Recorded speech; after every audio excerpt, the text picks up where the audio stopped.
রাজধানীর বাজারগুলোতে আবারও বেড়েছে নিত্য প্রয়োজনীয় পণ্যের দাম।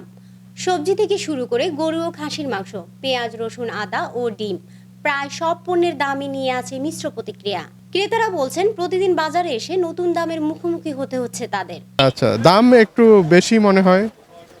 আমি রেগুলার আসি না, তা কয়েকদিন পরে আসলাম, একটু বেশি মনে হচ্ছে আর কি।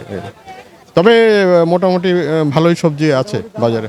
এই গত সপ্তাহে পেঁয়াজ ছিল 26 টাকা 27 টাকা, আজকের বাজারে পেঁয়াজ 31 টাকা 32 টাকা পাইকারি চলতেছে। আদা গত সপ্তাহে বেশি 160 টাকা 70 টাকা, আজকে বেচতেছি 180 টাকার নিচে বেচতেছি না। রসুনের দাম একটু ঠিক আছে, 70 টাকা রসুন পাইকারি চলতেছে, 80 টাকা 85 টাকা বেচতেছি। অনেক আদা রসুনের দাম অনেক পার্থক্য বেশি আছে। সামনে কুরবানি, আদা 200 টাকা 250 টাকা কেজি হতে পারে বর্তমান।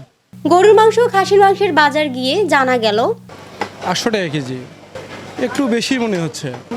গত সপ্তাহে এরকমই দাম, তো 800 টাকাই, কারণ বাজারে 800 টাকায় বেশিরভাগ থাকে। যেটা বাজারে সেটাই, কিন্তু বাজারটা একটু বেশি মনে হচ্ছে। ডিমের বাজারও অস্থিরতা দেখা গেছে। ব্যবসায়ীরা বলছেন ডিমের দামে আনার তুলনামূলক একটু বেশি। আগে ছিল আপনার গত সপ্তাহে লালটা ছিল 120 টাকা ডজন, না 30 টাকা ডজন ছিল। এই সপ্তাহে আপনার 40 টাকা ডজন। সাদাটা ছিল গত সপ্তাহে 20 টাকা, এই সপ্তাহে ডজন 30 টাকা। আর দেশি মুরগি ছিল যে দাম ছিল সেম ওই দামই আছে। আর হাঁসের ডিমটাও সেম একই দাম আছে।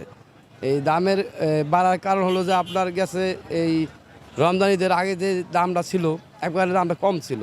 কমের কারণে অনেক খামারিরা ধরা খেয়ে গেছে গা।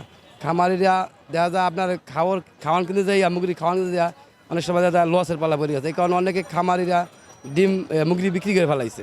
বিক্রি করার কারণে বিক্রি করার কারণে ডিমের দামটা মূলত বাড়তি। ক্রেতাদের দাবি বাজার মনিটরিং জোরদার এবং সরবরাহ স্বাভাবিক রাখতে দ্রুত পদক্ষেপ না নিলে সাধারণ মানুষের জীবনযাত্রার ব্যয় আরও বেড়ে যাবে। সালমা করিম, ফ্যামিলি টিভি।